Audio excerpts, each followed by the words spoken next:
Olá, bom dia, boa tarde ou boa noite, né? Depende do horário que você está aqui assistindo essa videoaula. Vamos nós para mais uma matéria. Hoje vai ser bem comprido porque, como nós falamos na semana passada, a matéria acidentes com produtos perigosos seria dividido em três partes. Nós falamos um pouco na semana passada, na aula passada, e vamos estar falando agora aqui o que seria falado em 2 semanas, nós reunimos para falar em uma semana só, ok? Então, mais uma vez, agradeço muito a você por estar aí comigo aqui, aprendendo um pouco mais. Lembrando a você que hoje, no final da aula, nós dois, né, vamos receber uma visita aí do meu primo, né, que vai estar trazendo aqui um ensinamento para a gente, como que eles passam para as crianças ter o entendimento do produto perigoso, ok? Mas isso vai ser só no final da aula. Então vamos lá. Para a gente poder, como na semana passada, como eu falei com vocês um pouco sobre o que a gente vai estar falando hoje aqui, então eu vou estar fazendo uma recapitulação daquilo que a gente falou, bem rápido, só para poder refrescar nossa mente, e vamos estar dando continuidade na matéria de hoje, ok? Então,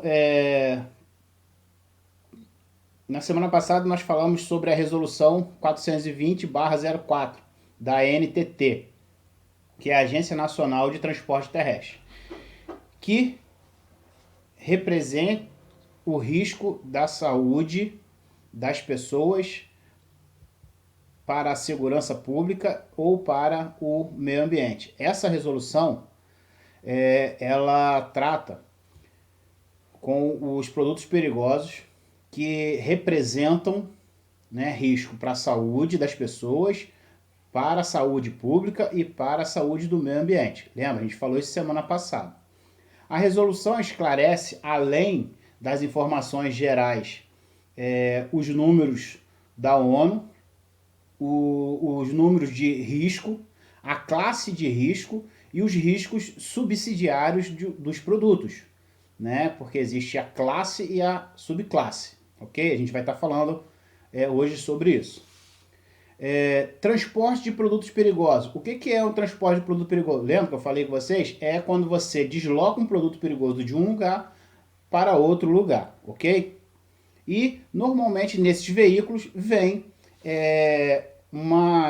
se utiliza uns símbolos que nesse caso aqui são utilizadas duas placas, uma placa retangular e uma placa um losango. Essa placa retangular, ela é o painel de segurança, que ela é da cor laranja, tá? E vem as numerações nela, igual esses aqui que está aparecendo aqui agora, ok? Isso. E o losango, ele é o rótulo de risco, ok? Vem na cor devido à sua classe. Hoje a gente vai estar mostrando aí todas as classes, tá? São de 1 a 9. Nós vamos falar sobre todas elas hoje, ok? Então vamos dar sequência. Então, como nós estamos vendo aqui nessa imagem aqui do meu lado, o painel de segurança ele tem duas numerações. O número de cima é o número de risco e o número de baixo é o número da ONU, que é o número do produto, tá? É o número do produto. Por exemplo, nesse caso aqui é gasolina. 1203 ele é gasolina.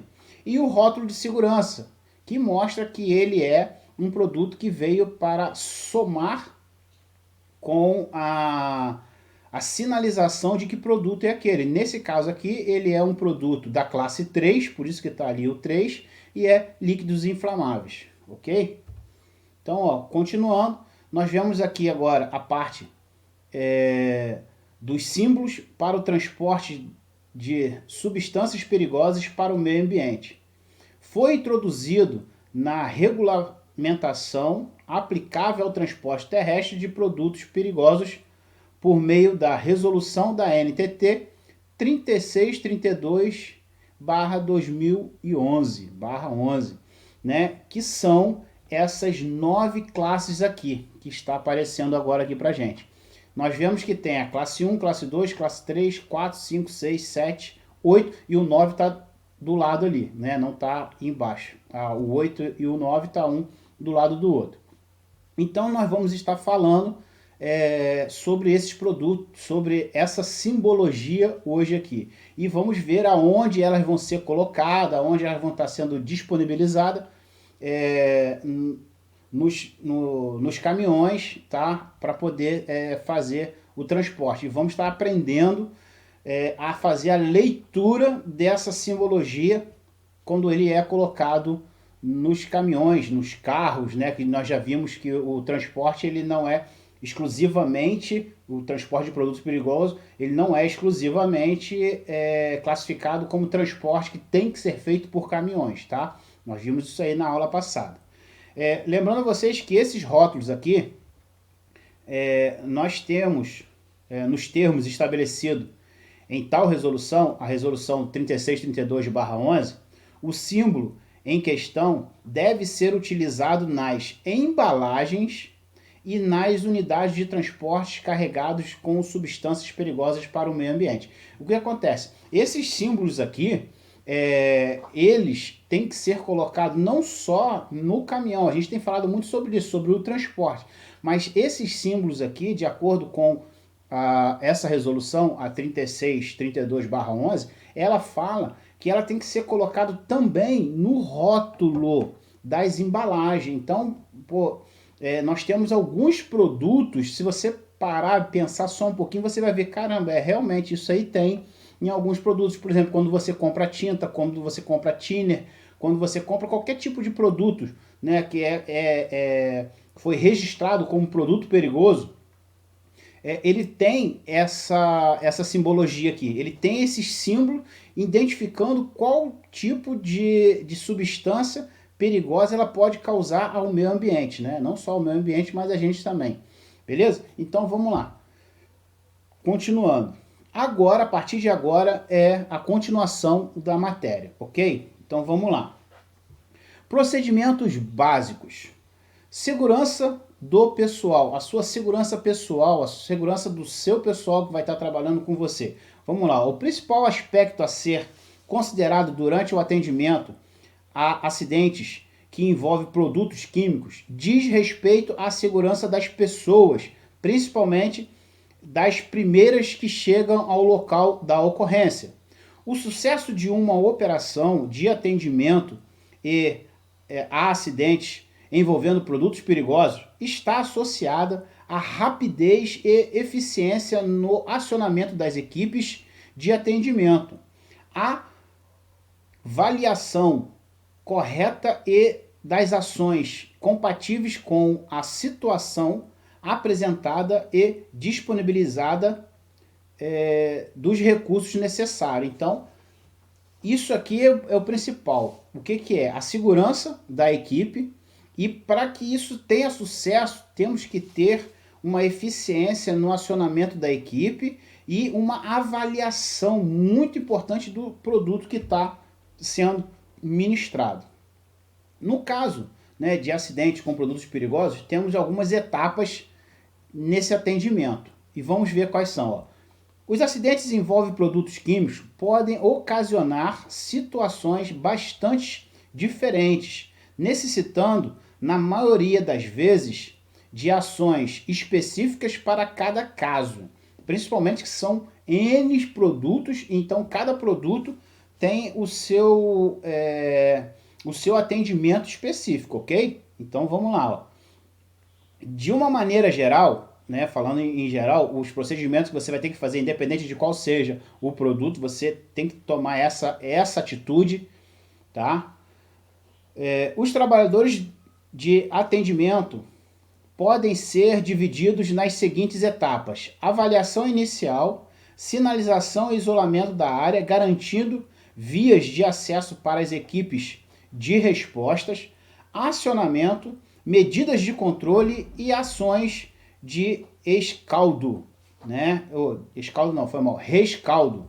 O que são ações de rescaldo? É fazer a revirada daquele produto para ver se continua lá no local. Mas o procedimento básico que você pode fazer, independente de qual seja o produto, é fazer isso aqui. Avaliação inicial, a sinalização e isolamento da área, fazer o acionamento, lembra quando a gente falou de um acidente na rodovia? Tentar pedir aos carros que estejam para não parar no acostamento para a equipe que está vindo, a equipe especializada que está vindo para o local ter acesso rápido àquele local, né? Fazer as medidas de controle possível, isso aí foi uma que eu falei, e depois de tudo fazer a ação de rescaldo. Porém, para o primeiro no local, ficará restrito às ações de identificação, sinalização, isolamento e acionamento das equipes de intervenção. Então, o primeiro que chegar, a responsabilidade é dele de fazer a sinalização, isolamento e o acionamento das equipes.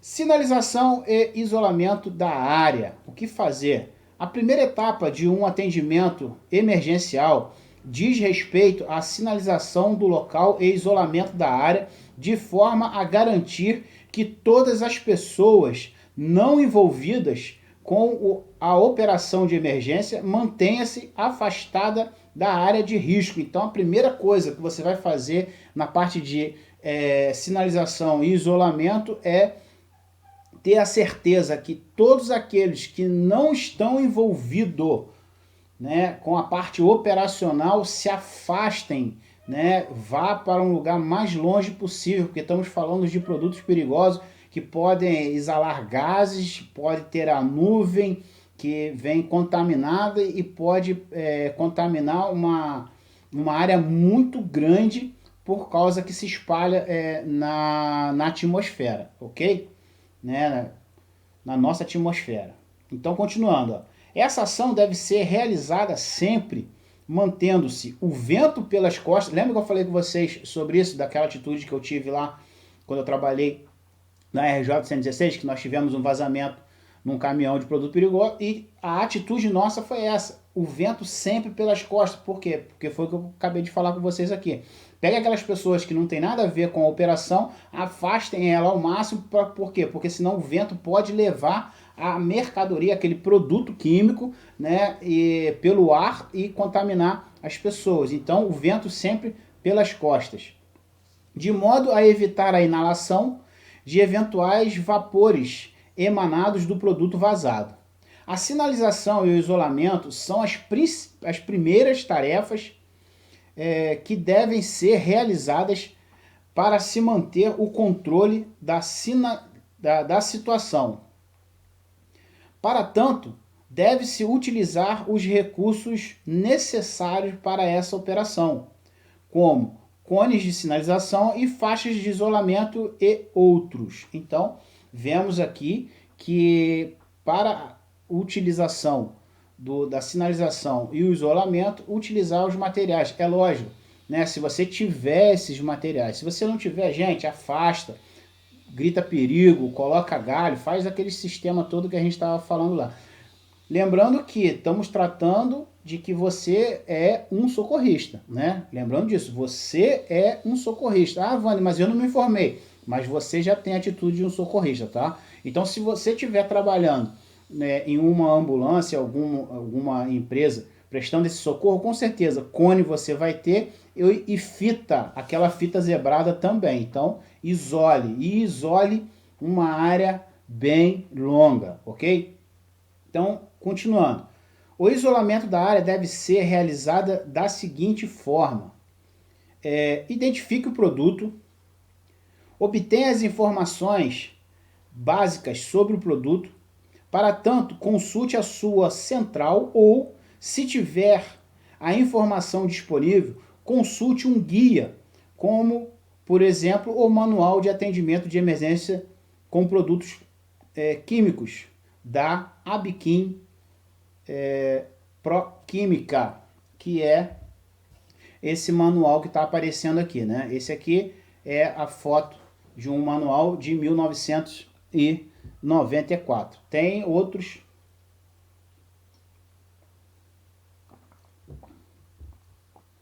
Já tem já as versões mais novas, mas eu quis colocar esse aqui porque normalmente é esse aqui que tem dentro aí das ambulâncias, tá? Dentro dos carros de emergência se tem um manual desse aí, ok? E observe o vazamento, se é pequeno ou grande porte. Então, nós temos que ter essa atitude, tá? Identificar o produto. Como que você vai identificar? Verificando aqui através do Abiquim e verificar se é o vazamento pequeno ou grande. No caso aí, eu já passei a informação para vocês que aquele aplicativo, ele também tem as informações que tem no manual. É lógico que o manual é muito mais completo do que aquele aplicativo, ok? Mas aquele aplicativo ali já vai estar te ajudando muito na utilização dele, ok? Vamos lá. Importante, sendo um produto líquido ou sólido, granulado ou pó, considere-se um pequeno vazamento aquele que envolve um único recipiente com capacidade média de 200 litros e maior vazamento acima de 200 litros. Nos casos de gases, todos os vazamentos devem ser considerados como grande. Então, acabamos de aprender aqui como que você vai identificar, né, se o vazamento é pequeno ou se o vazamento é grande. É de acordo com a litragem. Se for um recipiente pequeno, você, como nós vimos aqui, ó, recipiente com capacidade média de 200 litros, você vai ter a ideia de que é um vazamento pequeno, tá? Mas se for acima de 200 litros, é grande. E vazamento de gás, seja qual for o tamanho. Pode ser aquele botijão de gás pequenininho, que aquilo que o pessoal usava antigamente para poder fazer lampião, né? Usava ele como lampião, botava lá, acendia o lampião, ou então usava como fogão também, né? Botava uma boca do fogão ali quando ia fazer sair para acampar, essas coisas assim. Pode ser aquele botijãozinho pequenininho, mas vazamento de gás, todos são vazamentos considerados vazamentos grandes, ok? Por quê? Porque não é o recipiente, mas sim o gás. O gás saiu, ele consegue se espalhar muito fácil. Então, por isso que o gás é considerado um vazamento grande, ok? Utilize como recursos para o isolamento da área cordas, fitas sinalizadoras, cones e viaturas. Determine a distância adequada para o isolamento. Caso o produto esteja pegando fogo, siga as instruções específicas dos guias de emergência ou as orientações da central. Quais são as orientações? Você vai ver ali, em casos de incêndio no Abiquim, ele está informando como que vai se proceder, ok? Caso o produto não esteja pegando fogo, consulte a tabela de isolamento constante do anexo 3 no guia do Abiquim. Caso o produto não conste, né, dessa lista, isole a área num raio de 50 metros no mínimo. Né? Gente, lembrando vocês o que é um raio de 50 metros. Você vai pegar o local, né? Pegou o local aqui, ó. Temos aqui. Aconteceu aqui. Você vai pegar aqui, você vai contar daqui, você vai abrir um raio, tá? De 50 metros. 50 metros para lá, 50 metros para cá, 50 para cá, 50 para cá. Vai ficar uma média de 100 de uma ponta a outra, ok? Então, ó, vai fazer assim, beleza? Então, ó, aqui, e aí, beleza, vamos nós. Então, se não tiver ali, faz o isolamento desse jeito, ok? Partindo agora para a avaliação inicial.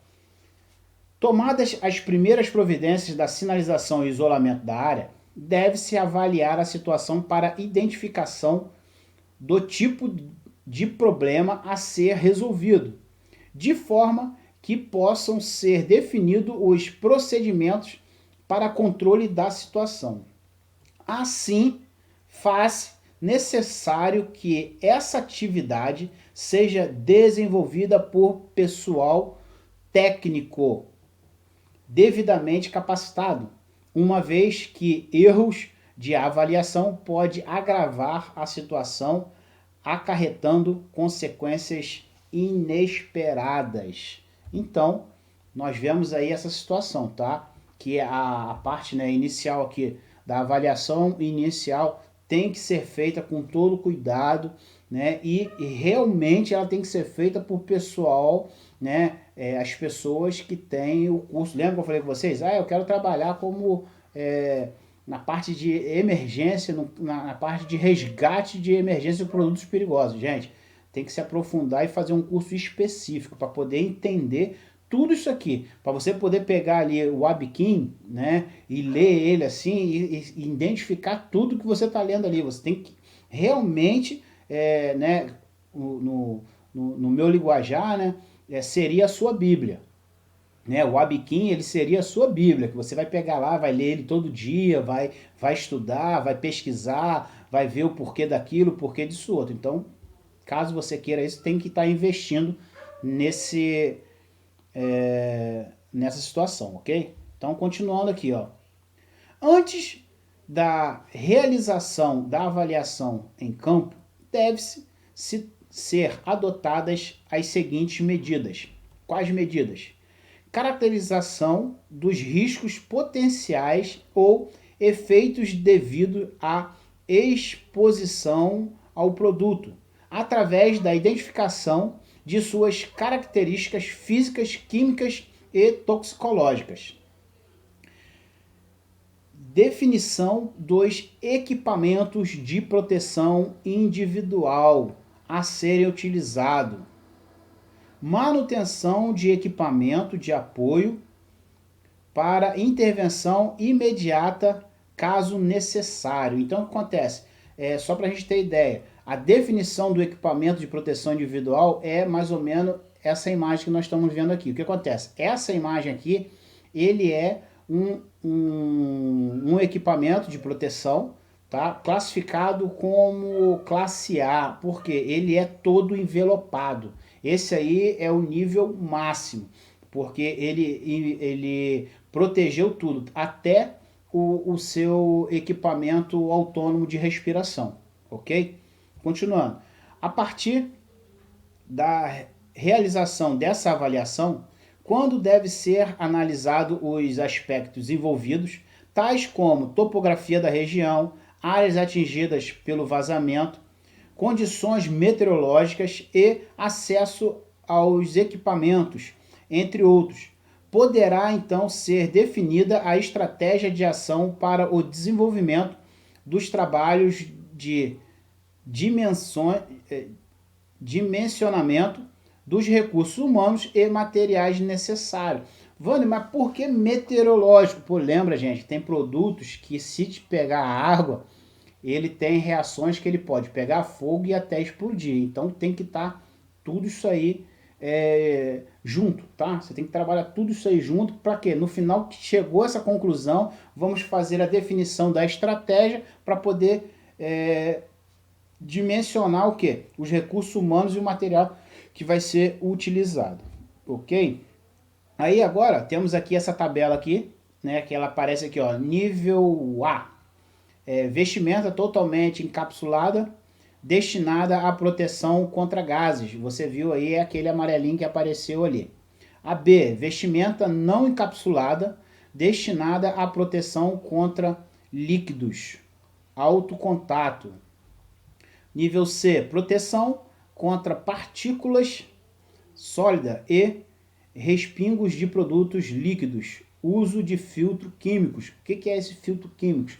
É aquelas máscaras de filtro químico, né? Essas outras aqui de cima aqui, ó, o uso de IPA, que é do produto não, desculpa. É o uso do equipamento autônomo de respiração, tá ok? Tanto o nível A quanto o nível B, você tem que utilizar o equipamento autônomo de respiração. Tá? No nível C, não, só a máscara com os filtros. E no nível D, a proteção parcial contra partículas sólidas ou respingos, sem proteção respiratória. No caso é só aquele macacão, tá, normal, ok? Partindo agora para a parte do acionamento, né? Vamos nós. Mas, Wander, eu queria dar uma olhada e saber como é que são essas outras vestimentas. Fica tranquilo que mais lá na frente lá eu vou estar colocando as imagens aqui para você poder estar vendo como é cada produto desse aí, ok? Vamos lá. Um dos principais fatores que influenciam o sucesso de uma operação dessa natureza diz respeito ao acionamento das equipes de respostas, através de um sistema de comunicação adequado, além do repasse das informações mínimas necessárias para que o responsável pelas ações possa tomar as decisões corretas. Em muitos casos, as pessoas que Vamos lá, de novo. Em muitos casos, a pessoa que dispara o processo de acionamento não conhece o assunto. Por essa razão, o atendimento que recebe a notícia deve estar devidamente treinado para obter as informações mínimas necessárias e tomar as providências cabíveis, além de orientar, na medida do possível, a pessoa envolvida, de modo que ela proceda de acordo com os requisitos mínimos de segurança. Então nós vemos aqui que a pessoa que vai informar é muito importante, mas a pessoa que recebe o acionamento também é muito importante. Nós, trazendo aqui para o nosso mais comum, a gente vê essa situação no atendimento do SAMU. Quando você liga para o SAMU, o atendente lá, ele te faz várias perguntas e ele passa você para o médico, mas ele já faz uma triagem com você,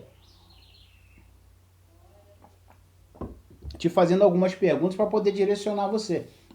Após isso aí, o médico vai te orientar o que você vai fazer. No caso de produtos perigosos, cara, não é diferente. É a mesma coisa. O atendente ele vai tentar recolher o maior número possível de informações, fazer com que você venha saber o que você está vendo ali. Ele vai identificar, ele vai falar, não, olha isso, olha aquilo, vê isso, e você vai estar vendo essa situação toda, ok? Então, em cima disso, você vai estar fazendo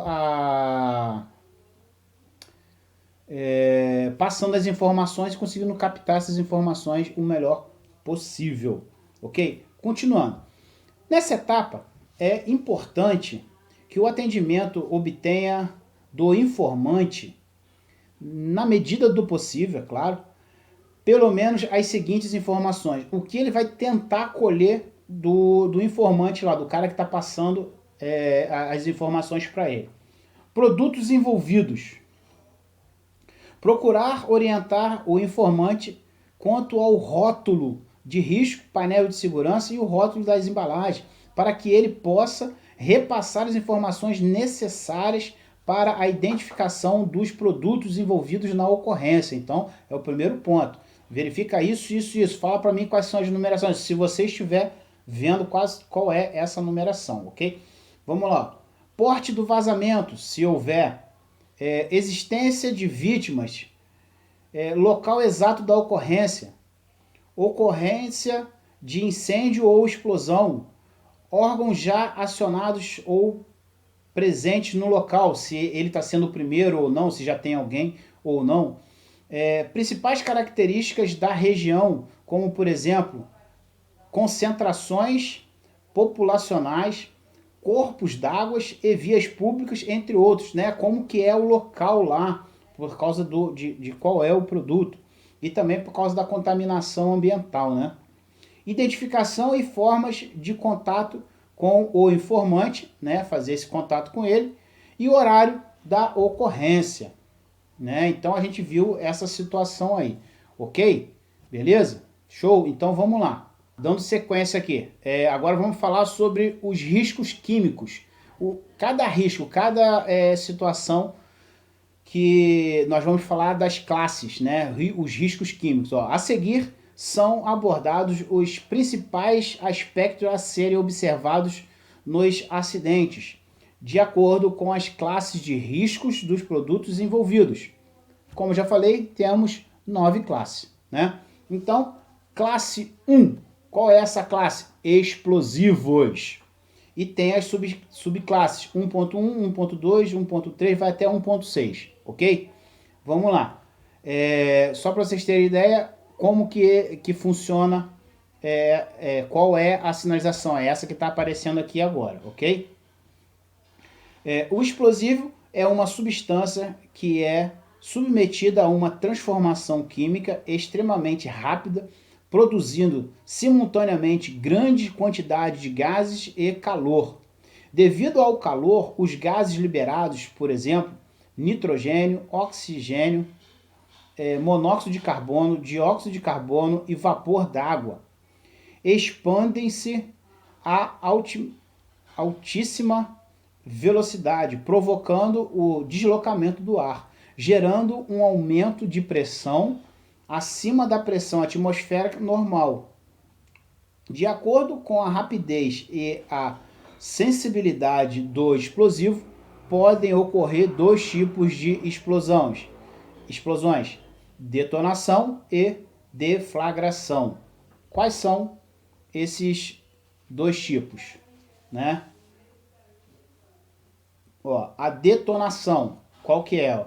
É um tipo de explosão onde a transformação química ocorre muito rapidamente, sendo que a velocidade da expansão dos gases é muito superior à velocidade do som naquele ambiente. Então isso é a detonação. Agora, a deflagração é um tipo de explosão onde a transformação química é bem mais lenta, sendo que a velocidade da expansão dos gases é, no máximo, a velocidade do som naquele ambiente.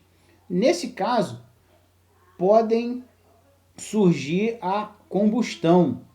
A sobrepressão gerada a partir de uma explosão pode atingir vapores elevados, provocando danos destrutivos a edificações e pessoas. Então, a explosão, como nós vimos aqui, ela tem 2 tipos, que é a detonação e a deflagração, ok?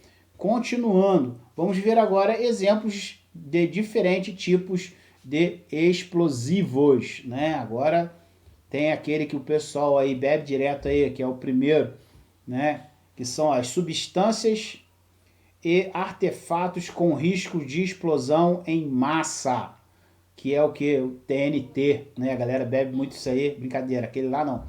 Mas é a substância e artefato de explosão em massa. Então, o primeiro é o TNT, fulminato de mercúrio. Estas substâncias geram explosões do tipo detonação. Outra substância, substâncias e artefatos com riscos de projeção. Exemplos, granadas. Né? Essas substâncias geram explosões do tipo deflagração. Substâncias e artefatos com riscos predominantes de fogo.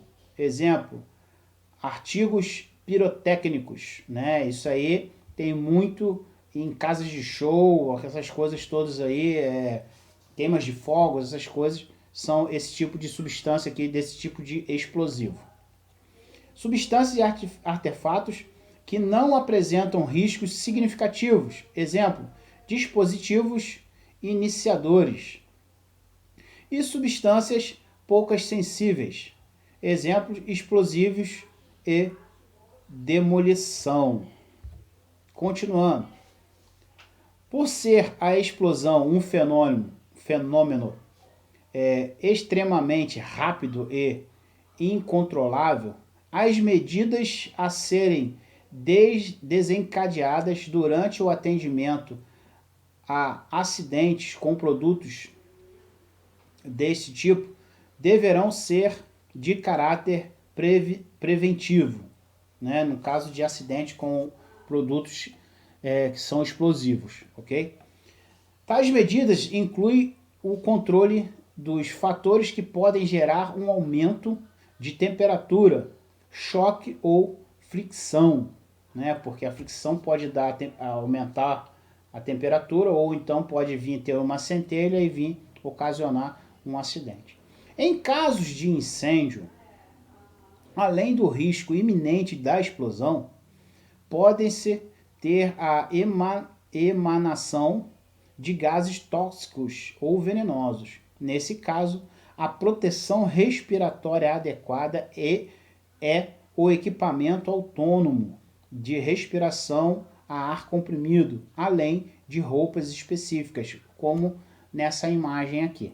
Né? Nessa imagem aqui nós vemos aí o corpo de bombeiro atuando num combate a incêndio com produtos perigosos. Lembrando a vocês que a vestimenta da roupa preta, que está nessa imagem aqui, é a roupa padrão do corpo de bombeiro. O que eles estão fazendo ali é utilizando essa roupa azul, que é específico para atendimento em produtos perigosos. Essa que nós estamos vendo aqui é uma roupa da classe B. Tá? Aquela imagem que a gente viu lá, toda encapsulada, é a classe A, essa aí é a classe B. Por quê? O equipamento autônomo de respiração não está envolvido. A outra, até o equipamento fica envolvido. Ok? Então vamos continuar agora aqui para a classe 2. É o que? São gases que tem a subclasse 2.1 a 2.3. Gás é um dos estados da matéria. No estado gasoso, a matéria tem forma e volume variáveis. A forma de repulsão entre as moléculas é maior que a de coesão. Os gases são caracterizados por apresentar baixa densidade e capacidade de se moverem livremente. Diferente dos líquidos e sólidos, os gases expandem-se e contraem-se facilmente quando alterada a pressão ou a temperatura. Dessa forma, esta classe contempla os gases nas mais diversas condições conforme abaixo. Aí vamos ver agora alguns tipos de gases, tá ok? Vamos lá. O primeiro é gases permanentes.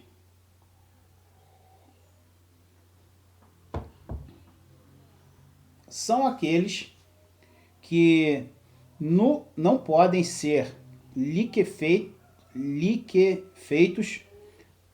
a temperaturas ambientes, ou seja, são produtos com temperaturas de ebulição bastante baixas.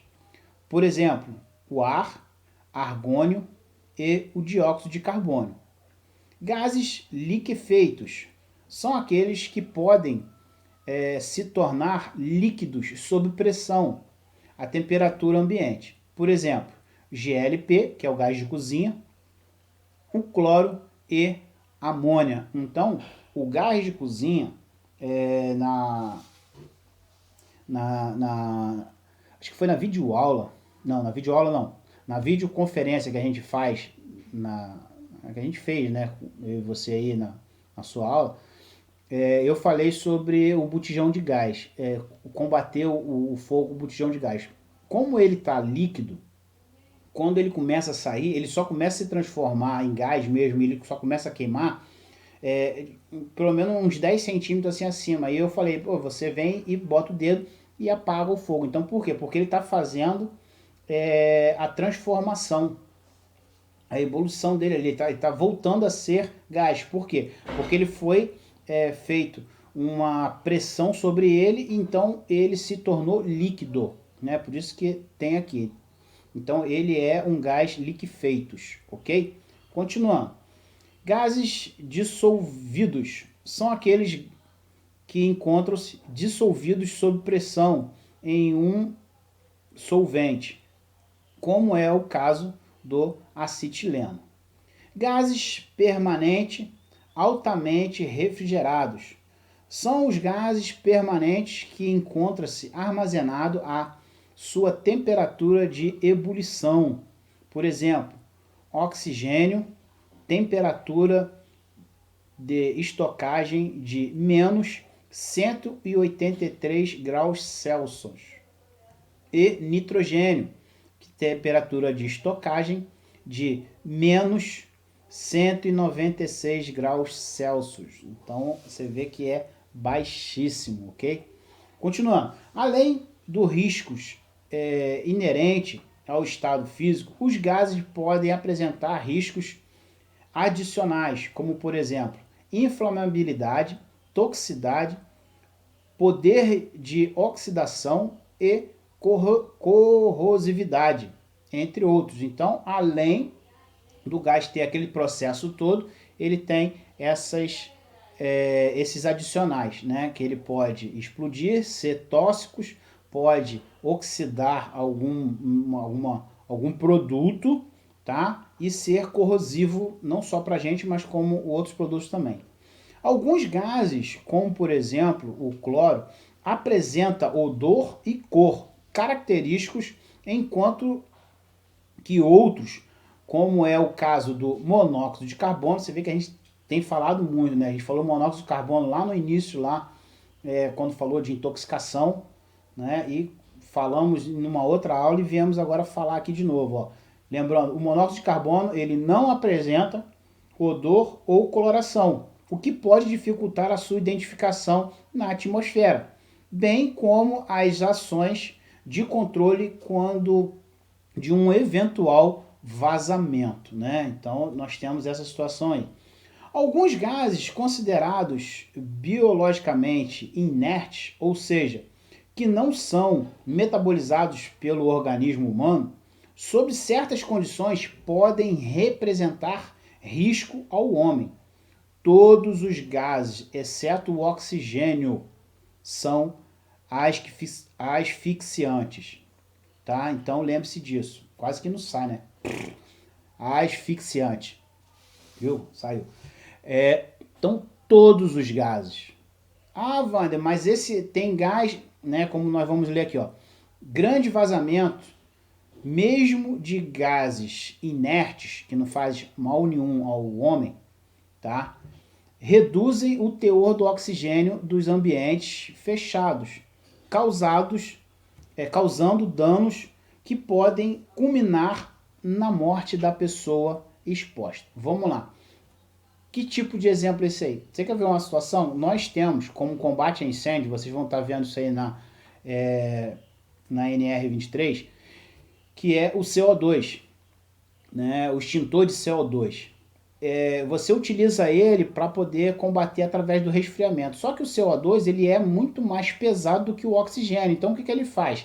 Ele, além de resfriar, ele empurra o oxigênio. Se você estiver dentro de uma sala fechada e entrar combatendo o fogo ali com a quantidade de CO2 ao nível de aquilo ocupar aquele ambiente todo ali, botar assim, igual você está vendo aqui, né? Um quarto pequeno, entrou a nuvem de CO2, inundou isso aqui, com certeza eu vou desmaiar. Por quê? Porque ele vai tirar o oxigênio ao qual eu preciso para respirar. Então, assim, eu não vou ficar sufocado porque ele vai me dar uma irritação, alguma coisa. Não, ele vai eliminar o oxigênio e eu vou passar mal e desmaiar porque eu preciso de oxigênio para respirar. Então, por isso que fala aqui, que exceto o oxigênio, todos os outros gases são, vamos lá, asfixiantes, viu? Saiu fácil agora. Continuando. Assim, em ambientes confinados, deve-se monitorar constantemente a concentração de oxigênio.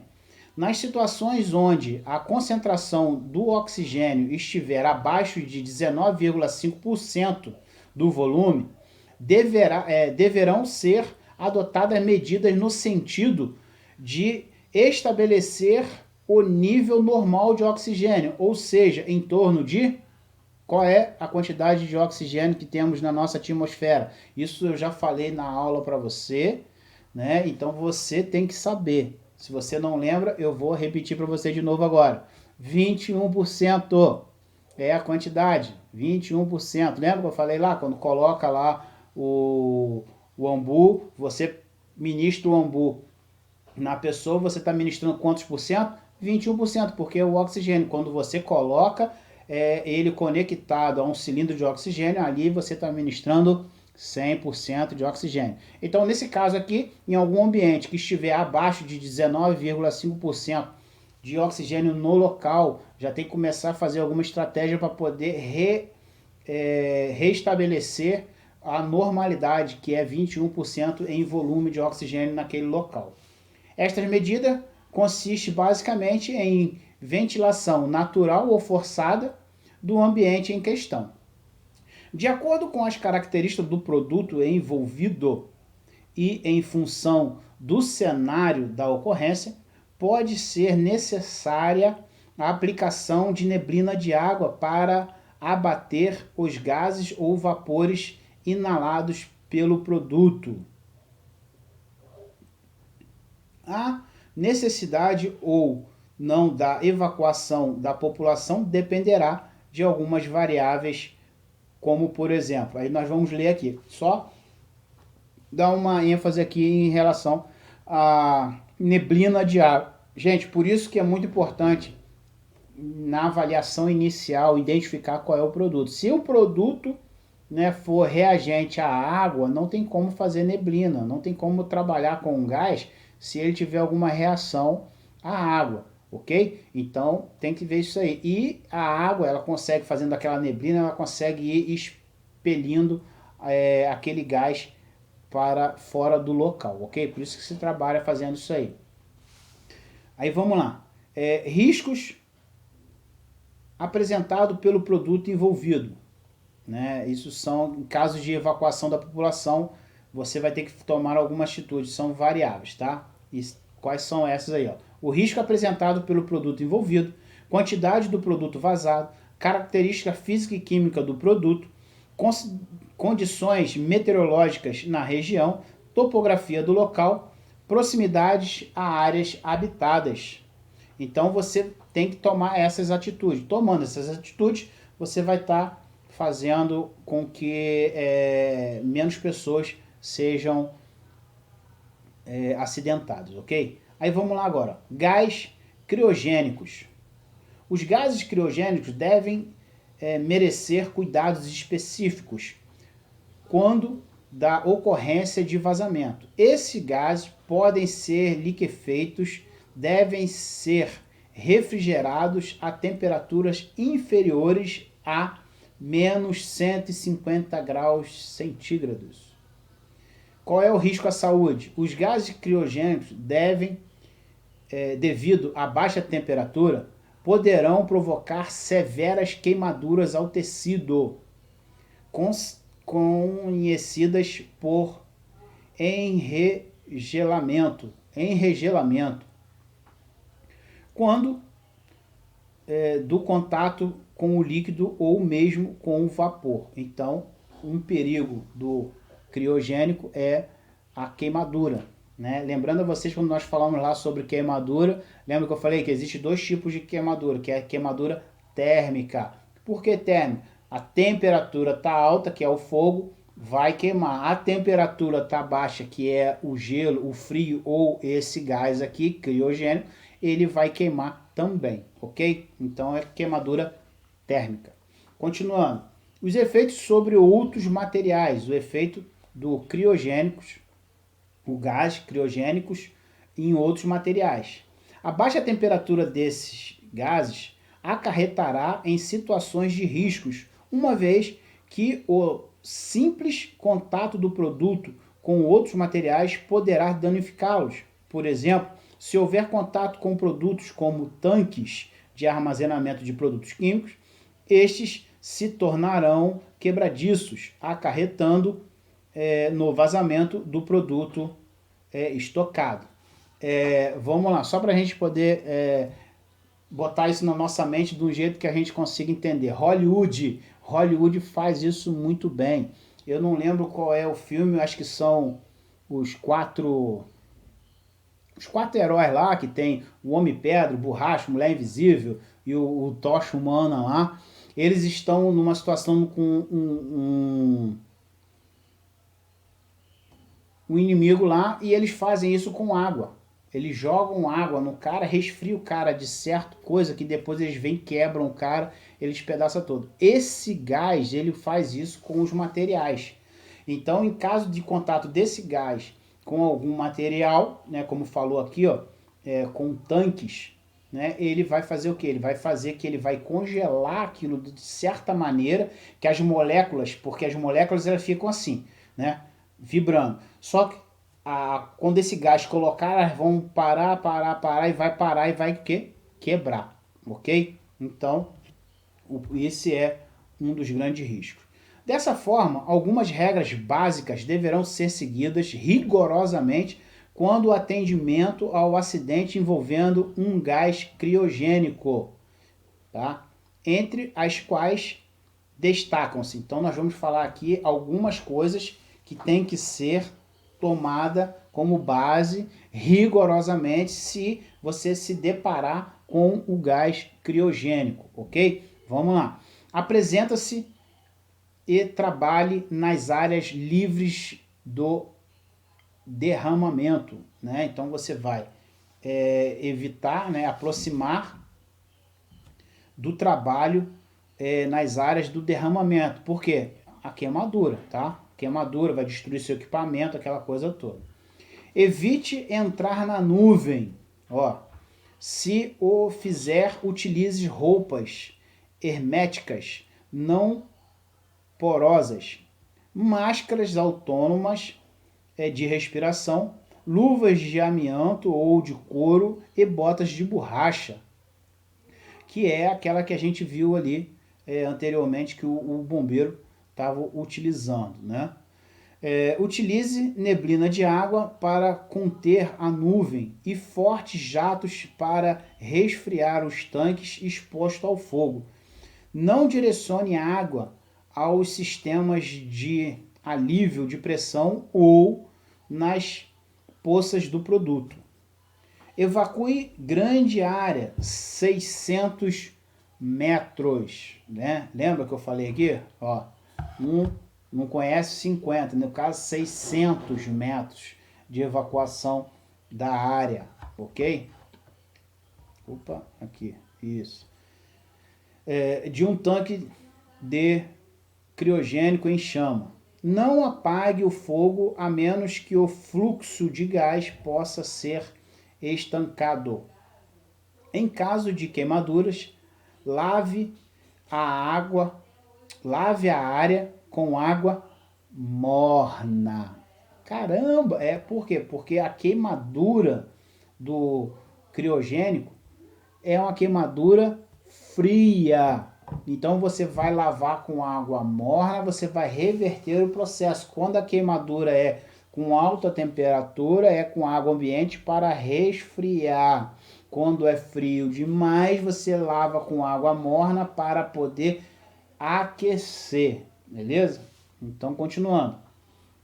E afrouxe as roupas e leve a vítima para o hospital.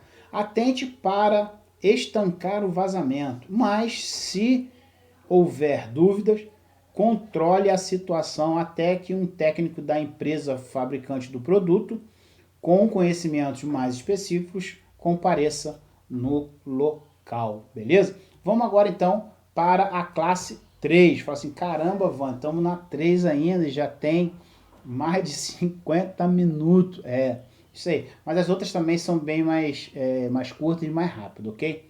Mas hoje a aula vai ser longa mesmo, ok?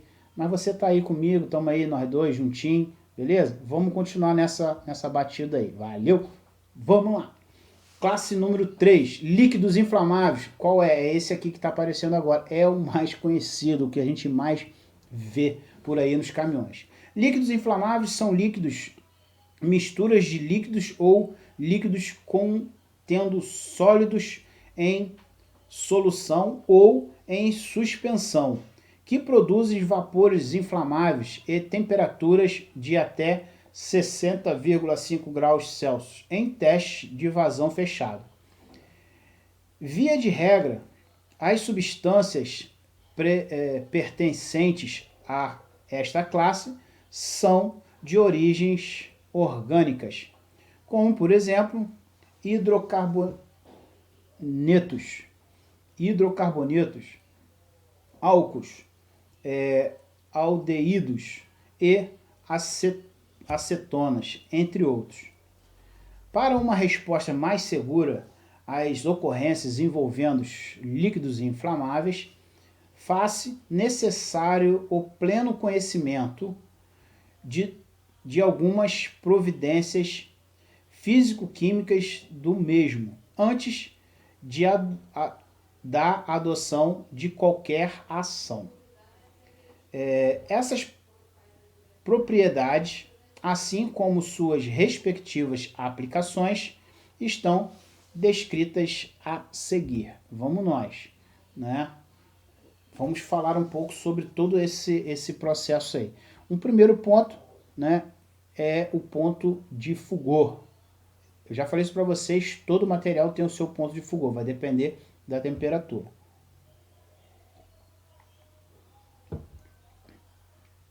Vamos lá. Né? Ou no inglês, agora eu gosto, Flashpoint. Esse eu mandei, gostou, né? Você gostou, né? Aí vamos lá. É a menor temperatura na qual uma substância libera vapores em quantidades suficiente para que a mistura de vapor e ar logo acima da sua superfície propaguem uma chama a partir do contato com uma fonte de ignição. Considerando a temperatura ambiente numa região de 25 graus Celsius e ocorrendo um vazamento de um produto com ponto de Fugor de 15 graus, significa que o produto nessas condições está liberando vapor inflamáveis, bastando apenas uma fonte de ignição para que haja a ocorrência de um incêndio ou de uma explosão. Por outro lado, se o ponto de Fugor do produto for de 30 graus, significa que este não está liberando vapores inflamáveis. Então, de acordo com o citado, o conceito de ponto de Fugor está diretamente associado à temperatura ambiente. Então, o que acontece? Para poder acontecer o ponto de Fugor, como nós vimos aqui, se o ambiente for, o calor do ambiente for maior do que o ponto de Fugor do produto, com certeza vai ter incêndio. Agora, falou aqui, o produto tem 30 graus, né? O último exemplo, e a temperatura da região está a 25, provavelmente não vai ter incêndio. Mas se pega a nossa região aqui, que pega 40 graus o tempo todo, com certeza ele vai gerar incêndio, ok? Então isso é a base do ponto de Fugor. Deixa eu agora beber água.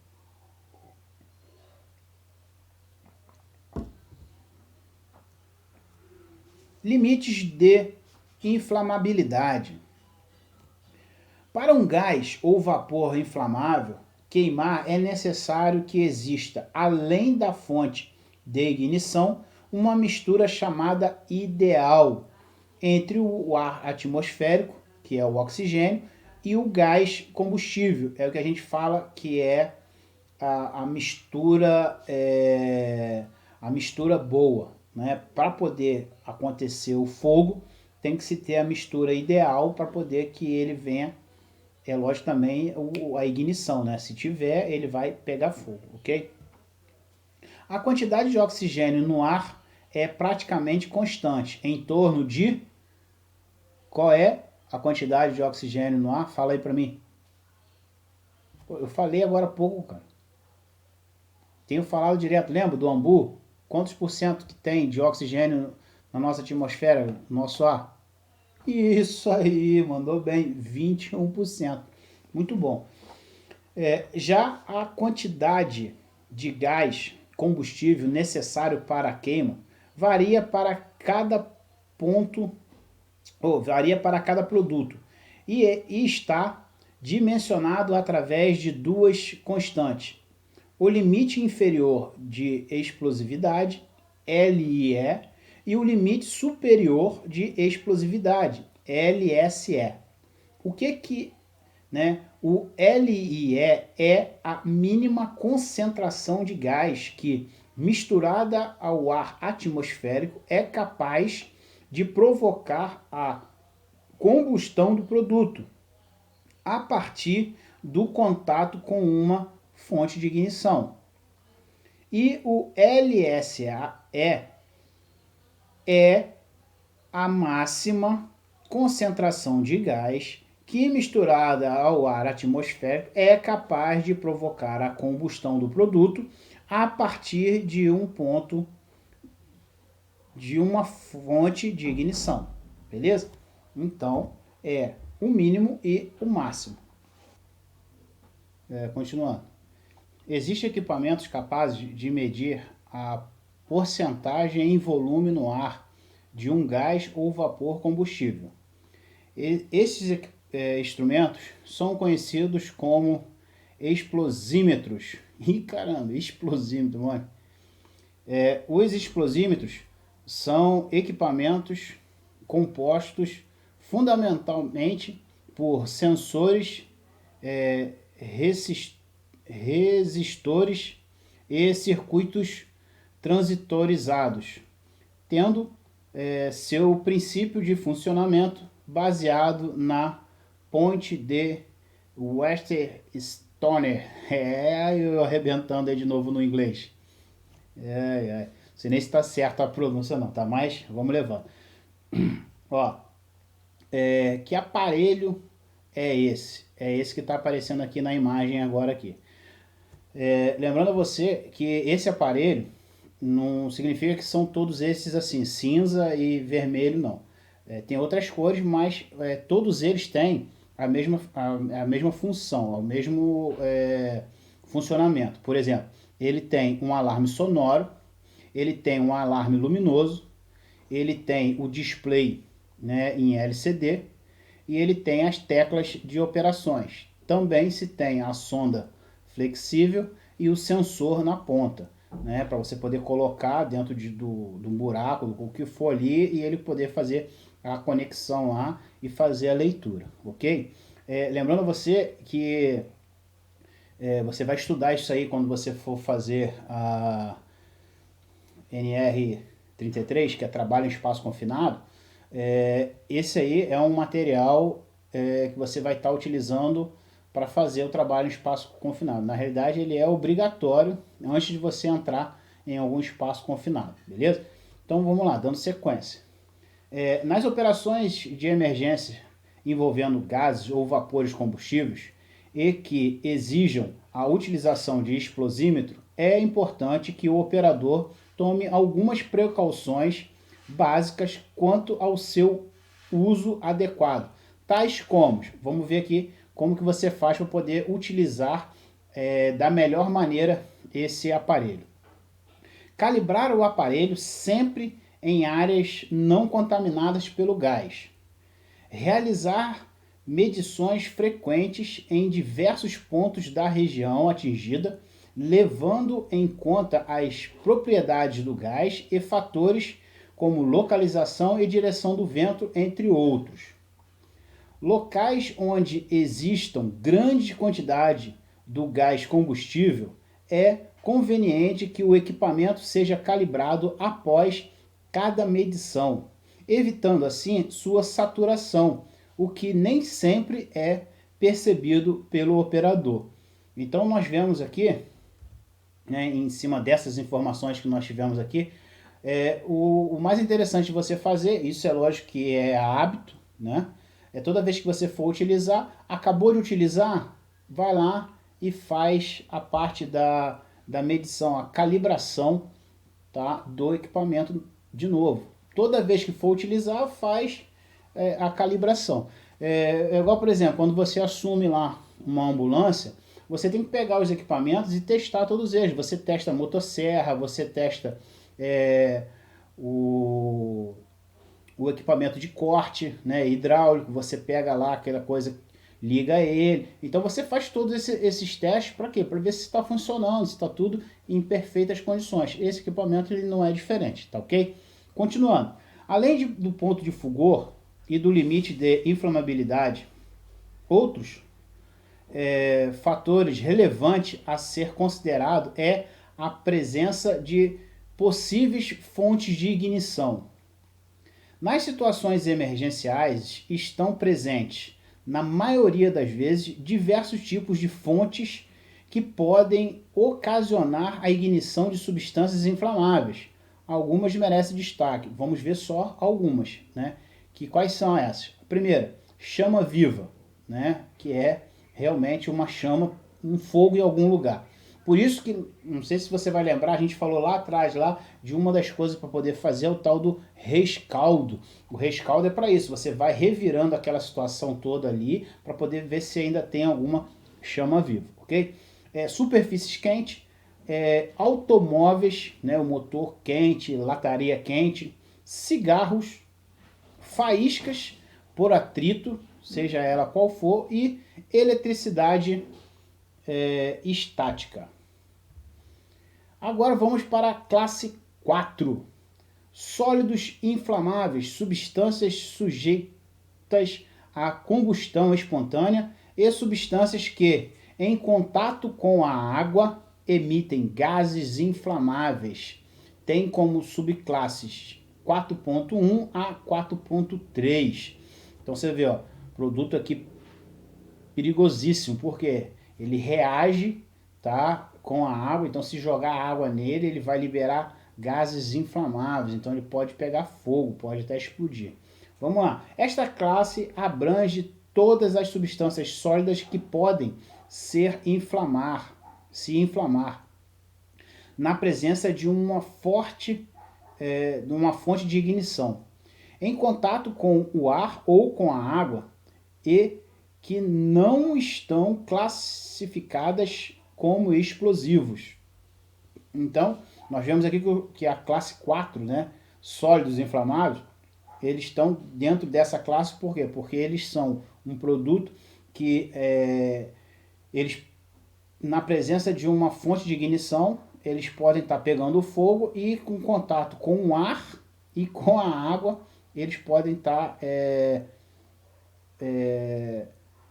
pegando fogo, mas eles não são classificados como explosivos, ok? Vamos lá. De acordo com o estado físico dos produtos desta classe, a área atingida em decorrência de um acidente é normalmente bastante restrita, uma vez que sua mobilidade não no meio é muito pequena, quando comparada à dos gases ou líquidos, facilitando assim as operações a serem descadeadas para o controle da emergência, né? A diferença entre o líquido e o sólido, porque o líquido e o gasoso, é porque o líquido e o gasoso vai se espalhar muito fácil, né? O líquido mais pelo chão, o gasoso muito mais rápido, o sólido não, ele vai ficar bem contido ali, ok? Então, essa é a grande diferença entre os três aí.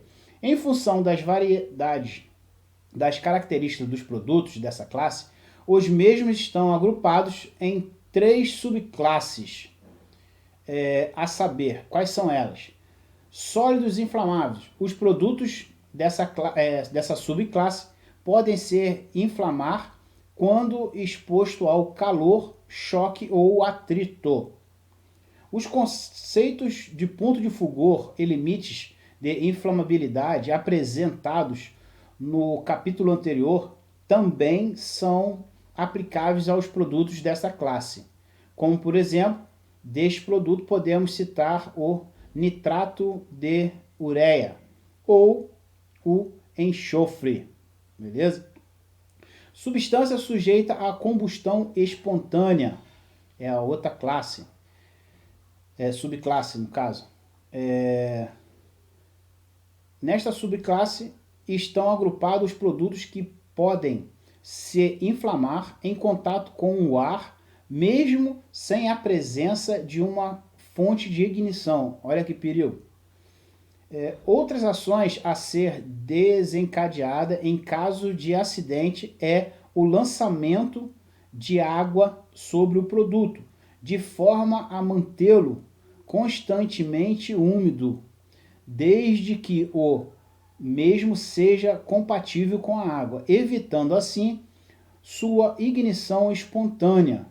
O fósforo branco ou amarelo e o sulfeto de sódio são exemplos de produtos que se ignizam espontaneamente quando em contato com o ar. Então, nesse caso aqui, é necessário combater eles com água para poder deixar eles úmidos, porque quando eles estão secos em contato com o ar, eles vão pegar fogo. Qual é o terceiro? Substância que em contato com a água emitem gases inflamáveis. Esses são um perigo, hein? As substâncias pertencentes a essa classe, por interação com a água, podem tornar-se espontaneamente inflamáveis ou produzir gases inflamáveis em quantidades perigosas. O sódio metálico, por exemplo, reage de maneira vigorosa quando em contato com a água, liberando o gás hidrogênio, que é altamente inflamável. Outro exemplo é o carbureto de cálcio, que por interação com a água libera acetileno, né? Então assim, nós vemos aqui esse último aqui então, não sei se é da sua época aí, né? Se você pegou essa época, mas eu lembro que lá no interior, lá em Cachoeira lá, muita gente, mas muita gente saía para pescar à noite com carbureto. Por quê? Pegava, jogava na água, ele liberava esse acetileno, matava o peixe, eles iam e pegavam. Né? Você vê que doideira. E depois comia o peixe, né? Todo contaminado. Ó, doideira. De uma maneira geral, os produtos dessa classe, e principalmente os da subclasse, liberam gases tóxicos ou irritantes quando entram em combustão. Vamos agora para a classe 5. Caramba, esse foi rapidinho, né? Ainda bem, né? Graças a Deus. Vamos lá. A classe 5. Quais são essa denominado que? Oxidantes ou peróxidos orgânicos. Subclasse 5.1 e 5.2.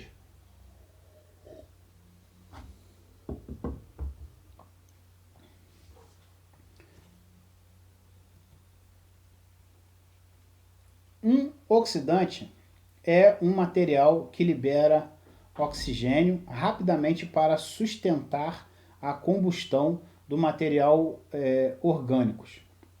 Outra definição semelhante afirma que o oxidante é um material que gera oxigênio à temperatura ambiente ou quando levemente aquecido. Apesar de grande maioria das substâncias oxidantes não serem inflamáveis, o simples contato delas com produtos combustíveis podem gerar um incêndio, mesmo sem a presença de fonte de ignição. Por que pode gerar incêndio? Porque eles liberam conteúdo chamado oxigênio, foi o que nós limos aqui, né? Que é um material orgânico, ele vai liberar, vai fazer a mistura com aquele outro gás, vai ter a mistura perfeita, né? A mistura ideal, como nós falamos lá no início, e vai ter a parte do fogo, ok? Continuando. Quando aquecidos, alguns produtos dessa subclasse, como por exemplo nitratos e percloratos, entre outros, liberam gases tóxicos que se desenvolvem na mucosa do trato respiratório, produzindo líquidos corrosivos. Como exemplo de produtos oxidantes, podemos citar o peróxido de hidrogênio, comercialmente chamado de peróxido de hidrogênio, para ver se o cara vai saber o que é. Tá escada, o cara me entregava água oxigenada. Aí vamos lá. Esse produto é um poderoso agente oxidante e, em alta concentração, reage com a maioria dos metais, como CO, Mg, Fe, Pb, entre outros, o que acarretará sua decomposição com risco de incêndio ou explosão. Os peróxidos orgânicos são agentes de alta poder oxidante, sendo que destes a maioria é irritante para os olhos, pele, mucosas e garganta. Como haja suspeita da formação de peróxido, alguns procedimentos básicos deverão ser adotados. Quais são esses procedimentos? Isolar a área, inspecionar visualmente os recipientes, sem chegar muito próximo, né? Não tente movê-lo. Verifique se há corrosão, ferrugem ou ondulação na embalagem ou na tampa. Se houver, assuma a existência de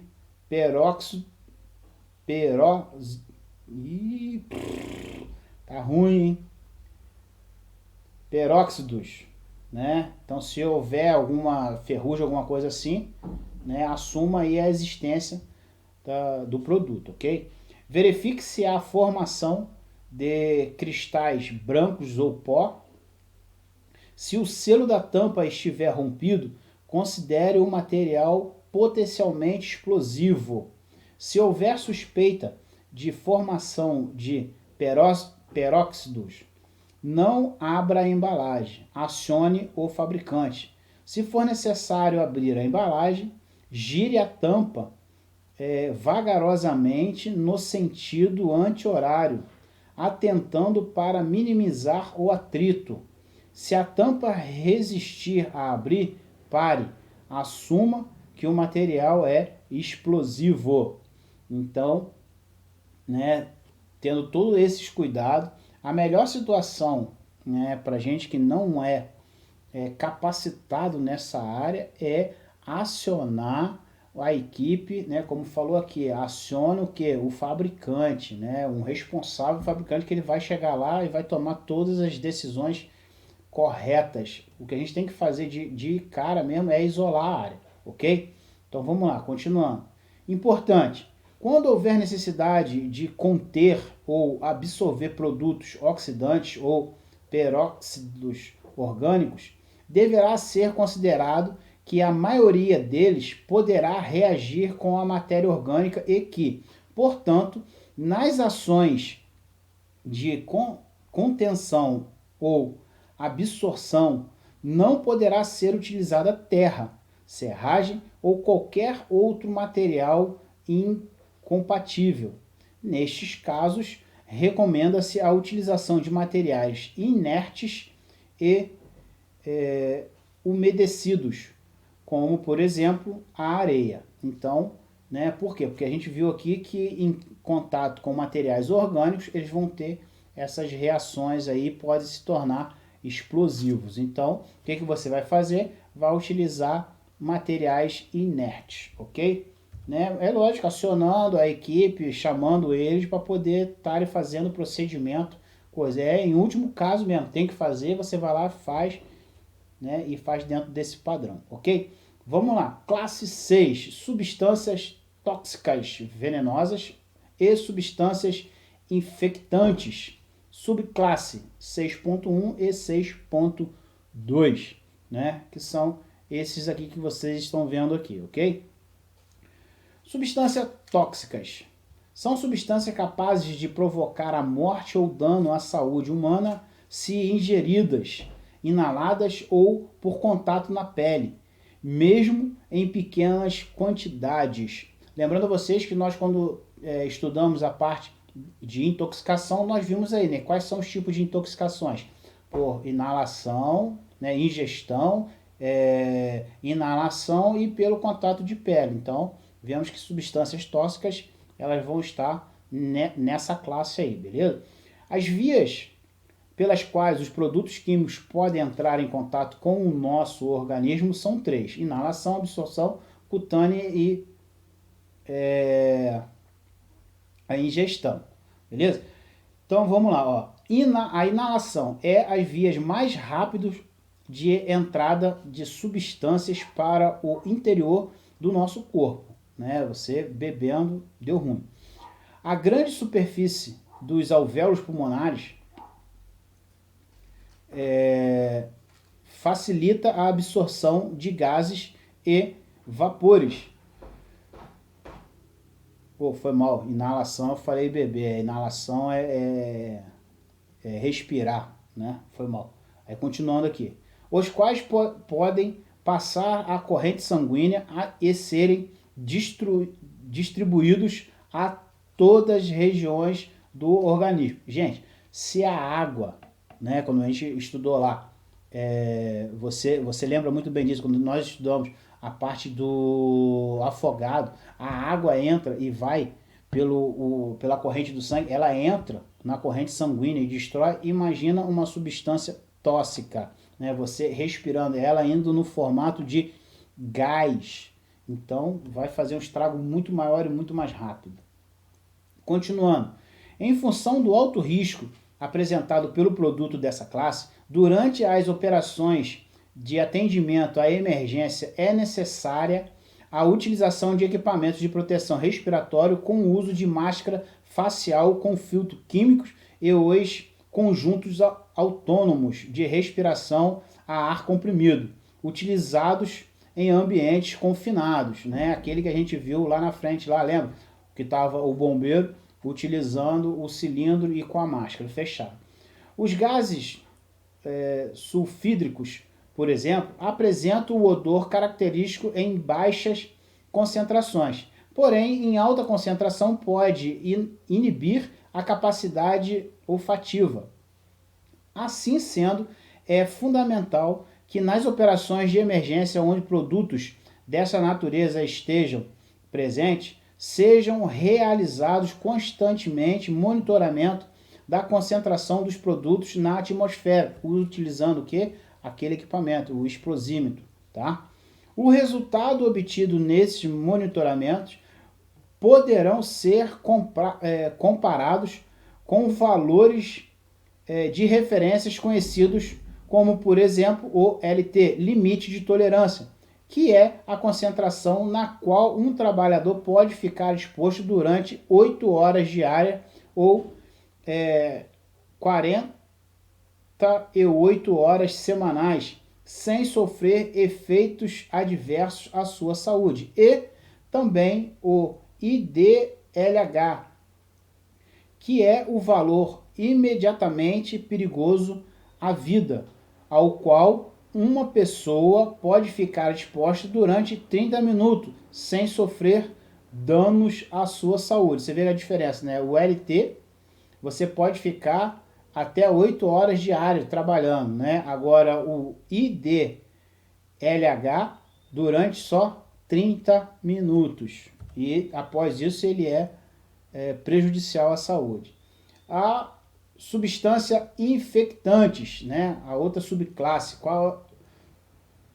As substâncias infectantes são aquelas que contêm micro-organismos viáveis, incluindo uma bactéria, vírus e parasitas, fungo ou um recombinamento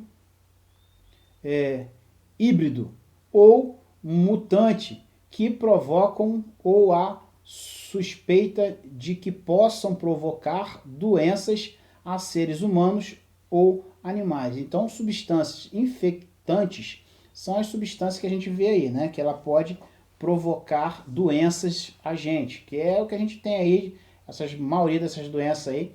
Você vê que muitas pessoas morrem, né? Que é infecção generalizada quando entra em um lugar que não foi devidamente higienizado e acontece isso aí, beleza? Classe 7 é os radioativos, né? Não possui subclasse, é só a classe 7 mesmo. Materiais radioativos, que são essas 3 plaquinhas aí, ok? Para fins de transporte material radioativo é qualquer material cuja atividade específica seja superior a 70 QBQ barra KG, né? QBQ não, KBQ barra KG. O que significa isso? Quilo, becquerel e quilograma, tá? Aí vamos lá. Estando acima de 70, ele é considerado material radioativo. Nesse contexto, atividade específica significa a atividade por unidade de massa de um radionuclídeo, ou para um material em que o radionuclídeo é essencialmente distribuído de maneira uniforme. A atividade por unidade de massa do material. Para efeito de classificação dos materiais radioativos, inclui aqueles considerados como rejeito radioativo. Deverá sempre ser consultada a Comissão Nacional de Energia Nuclear. Então, para poder saber, ter a convicção do que é, tem que ser comunicado aí, entrar em contato com a Comissão Nacional de Energia Nuclear, ok? Vamos para a classe 8. Pô, graças a Deus estamos chegando no final, né? Classe 8, corrosivos. Substâncias corrosivas são aquelas que apresentam uma severa taxa de corrosão ao aço. Evidentemente, tais materiais são capazes de provocar danos também ao tecido humano. Pô, se provoca ao aço, imagina ao tecido, né? Basicamente, existem dois principais grupos de materiais que apresentam estas propriedades e são conhecidos por ácidos e bases. Como exemplo de produtos dessa classe, pode-se citar o ácido sulfúrico, ácido clorídrico e ácido nítrico, hidróxido de sódio e o hidróxido de potássio, entre outros. Muitos dos produtos pertencentes a esta classe reagem com a maioria dos materiais gerados hidrogênios, que é um gás inflamável, acarretando assim um risco acidental. Né? Vamos lá, continuando. O contato desse produto com a pele, os olhos, pode causar severas queimaduras, motivo pelo qual deverão ser utilizados EPIs compatíveis com o produto envolvido. Via de regra, as roupas de PVC são as normalmente recomendadas para o manuseio dos corrosivos, né? Aquela que a gente viu ali, aquela roupa azul, beleza? Que a gente viu lá no Corpo de Bombeiro. O monitoramento ambiental durante as operações envolvendo esses materiais podem ser realizados através de diversos panoramas, de acordo com o produto envolvido, entre os quais vale destacar as medições do pH e condutividade do produto. Esta classe representa o segundo maior volume no transporte rodoviário, perdendo apenas em quantidade manipulada para os líquidos inflamáveis. Você vê, né, que os corrosivos eles só perdem para os líquidos inflamáveis, que são qual? As gasolinas em geral, ok? Este dado é importante, pois, devido às características desse produto, o potencial de risco apresentado ao meio ambiente e, consequentemente, ao homem, obrigam que as ações de controle sejam adotadas imediatamente quando da ocorrência acidentes, né? Quando ocorrerem algum tipo de acidente, ok? Vamos agora com a classe 9, a última. Vamos nós. Substâncias perigosas diversas, não possui subclasses. Inclui-se nesta classe as substâncias e artigos que durante o transporte apresentam um risco não abrangido por qualquer das outras classes, né? Então, substâncias diversas aqui são aqueles produtos que não se classificaram entre as classes de 1 a 8, tá ok? E outros produtos também. Vamos lá. São exemplos de substâncias incluídas nesta classe. Quais são esse tipo de substâncias?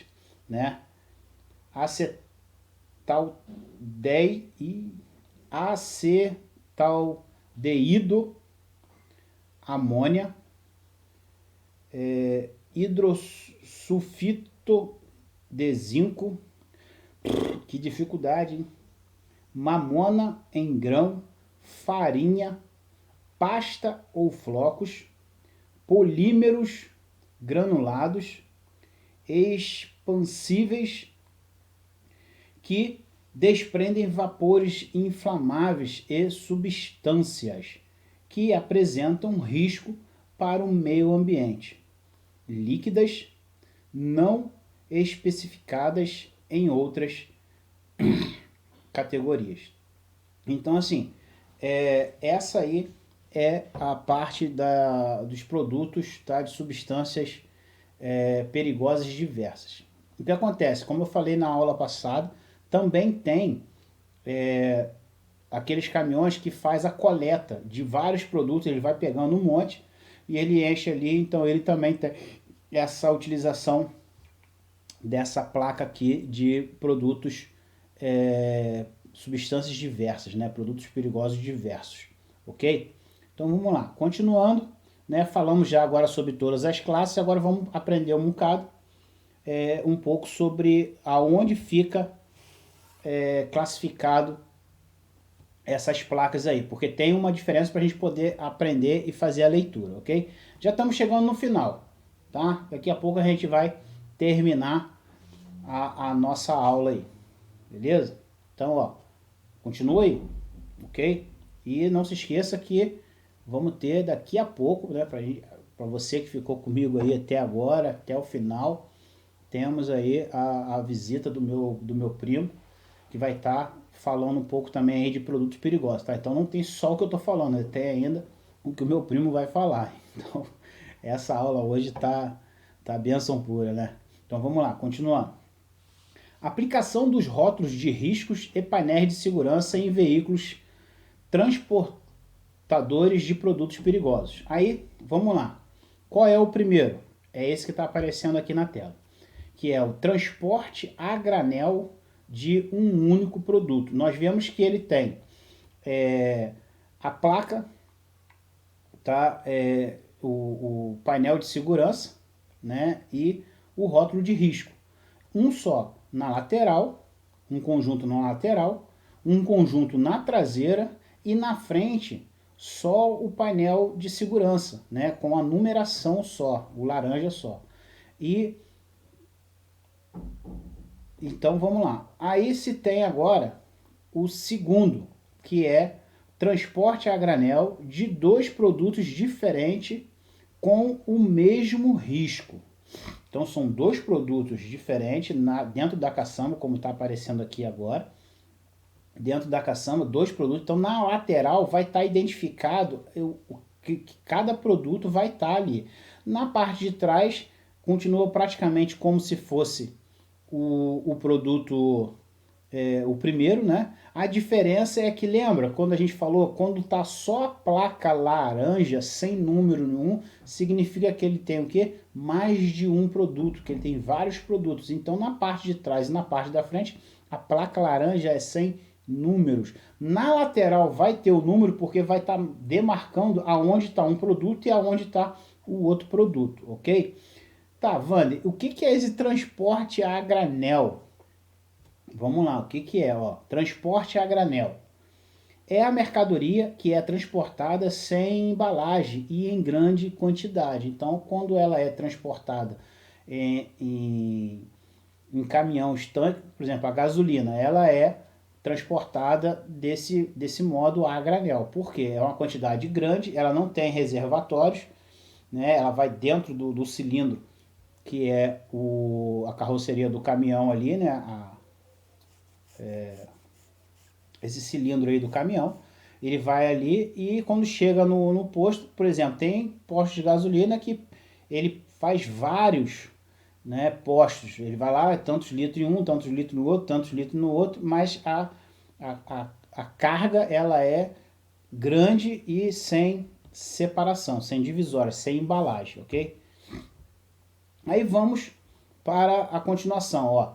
Transporte a granel de dois produtos diferentes com o risco diferente. Então agora são dois produtos diferentes. Aí como que ele funciona? São dois cilindros diferentes, como estamos vendo aqui na imagem, dois cilindros diferentes, cada um informando nas laterais aonde está cada produto com a sua especificação, beleza. Na parte da frente é só o laranja, igual o outro, né, que a gente viu, mas na parte da trás vai estar informando que é o retângulo laranja sem a numeração nenhuma, mais o símbolo o rótulo de risco, né, vai estar sendo o rótulo de risco dos dois produtos na parte de trás, beleza? E para a gente poder estar indo já para a reta final, o outro é o transporte fracionado de um único produto. O que é o transporte fracionado? Se o a granel é uma quantidade grande, né, sendo transportada, o fracionado nada mais é do que uma metodologia de envio contendo apenas pequenos volumes. Então agora ele vai em embalagens, né? Então o transporte fracionado de um só produto, como que ele vai ser? Igual é o outro lá na frente. Vai ter, desculpa, ele vai ter a sinalização da placa de risco, tá? E também o painel de segurança, né? O rótulo de risco e o painel de segurança. Aí como? Do lado, atrás e na frente escrito. E se ele for fracionado com diversos produtos diferentes, né? Como que vai ser? Aí ele não vai ter o rótulo de risco nenhum, ele vai ter só a placa laranja, que é o painel, deixa eu ler aqui, painel de segurança, tá? Laranja em todos os pontos, na laterais, atrás e na frente, beleza?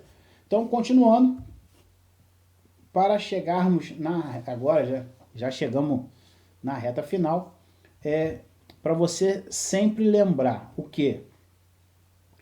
Primeiros socorros para vítimas de produtos perigosos. Então, o que você vai fazer? Beleza? Vamos lá, ó. Realizar os procedimentos de primeiros socorros envolvendo ocorrências com produtos perigosos. Os primeiros atendimentos deverão seguir as primícias relacionadas às vias de contaminação com a inalação, ingestão, injeção, absorção e adsorção. Acionar atendimento qualificado, a USA, que é a unidade de suporte avançado, né, terrestre. Retirar a vítima do local contaminado utilizando os equipamentos específicos conforme o risco existente no acidente, né? Então você vai fazer todo esse procedimento e iniciar o que? A avaliação primária na vítima. Como que você vai fazer? Ó? Abertura de vias aéreas e controle e a estabilização da coluna cervical, se necessário. Verificar se há ventilação e oxigenação da vítima. Checar o pulso, controlar a hemorragia extrema e iniciar RCP, caso necessário, tanto no caso da hemorragia quanto no caso da RCP. Checar nível de consciência da vítima. Manter a vítima aquecida, tomando cuidado com o compatibilidade química entre o contaminante e o material utilizado para a proteção da vítima. Então, assim, manter a vítima aquecida, mas tem que ver qual é o material que você vai estar utilizando, ok? Permanecer em lugar ventilado, não provocar vômito ou administrar qualquer tipo de paliativo na vítima, jamais tentar realizar a descontaminação na vítima com qualquer tipo de substância incompatível, com exceção da água. É lógico que tem que ver se o produto não é reagente à água, ok? Transportar a vítima para um hospital de referência, informando as características do material perigoso. Atentar para os riscos de contaminação secundária e cruzada, utilizando equipamentos de proteção individuais, os EPIs adequados, como eu estou agora mostrando aqui nessa imagem aqui. Nós vemos a primeira imagem, né, que é a equipe indo para o atendimento com uma vestimenta que classe A, toda envelopada, todo material, e eles estão indo. No retorno deles tem que passar por quê?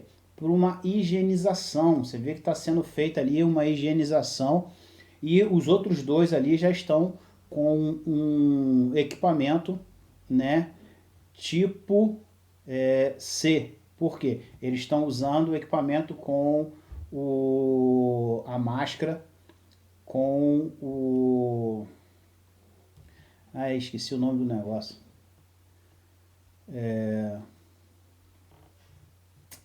Que não é um respirador, tá? Não é equipamento de respiração, ok? Diferente dessa imagem agora aqui que a gente está vendo, que eles estão fazendo o contato, mas todos eles, inclusive os que estão com o uniforme cinza, né, que é o mesmo daquele primeiro que a gente mostrou que era amarelo, que está todo envelopado, eles estão com o uniforme amarelo, né, que está utilizando os equipamentos autônomos de respiração, né, diferente daquela outra imagem que a gente viu aí, ok? E isso aí, né? Chegamos ao final de mais uma aula. Caramba! 1h40, mais ou menos, aí de aula. Caramba!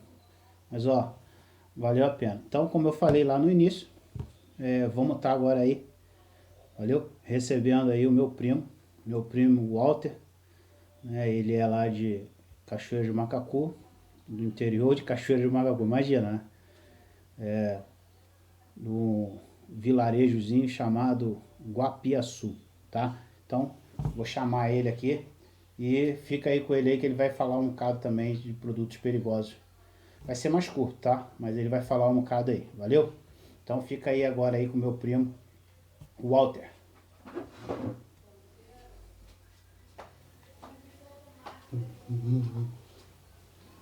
Tudo bom, primo? Oi. Tudo bom? O primo me convidou para estar aqui falando com você um pouquinho, tá bom? Meu nome é Walter. Escreve assim, U-A-U-T-E-R. Walter.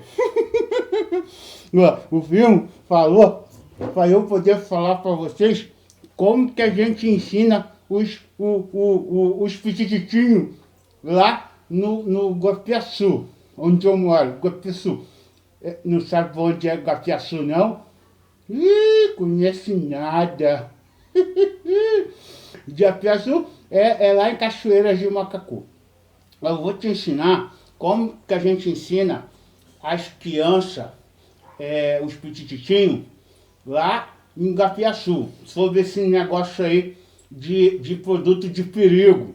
Produto de perigo, né? Como que é? Ó, a gente pega as crianças e mostra elas o seguinte. Por exemplo, se você vê, tem aquele símbolo que é uma caveira, sabe? Uma caveira, isso. É isso? essa caveira aqui. Essa caveira. Essa caveira, você acha que essa caveira é o quê? Hein? É a bandeira dos piratas? Não é não. Você acha que é o quê? Propaganda de cemitério? Não é não. Também não é não. Você acha que é o quê? Essa caveira aqui, ela significa perigo. É isso mesmo. Ó, é perigo. Perigo. Por isso que ela tá aqui. Ela significa perigo. Por exemplo, se você chegar em algum lugar e tiver uma plaquinha numa cerca, igual a gente tem lá no Capiaçu, né? A gente tem essa plaquinha tá lá. Então você pega e fala assim, ó, plaquinha tá ali. Aí você chega e bota a mão, igual eu botei aqui, ó.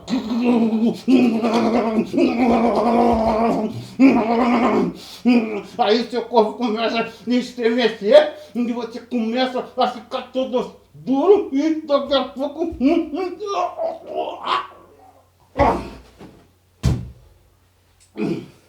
e cai morto. E se você agora pega e vê aquilo numa garrafa, aí você faz, você pega a garrafa e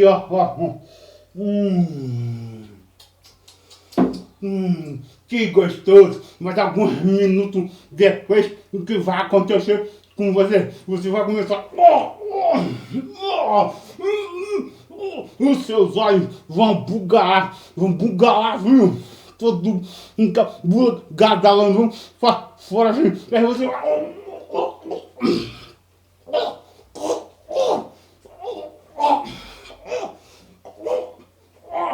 Até que você não aguenta mais e cai. E aí fica no chão até o seu último suspiro.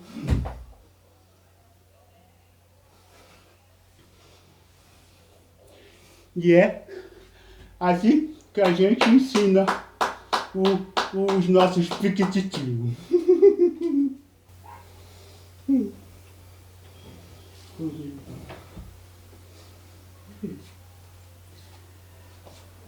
E é isso aí. Gostaria de agradecer a você por ter ficado aqui, a presença do meu primo, explicando aí desse jeito muito engraçado a situação de produtos perigosos. Mas valeu mesmo, tá? Obrigado e até a próxima.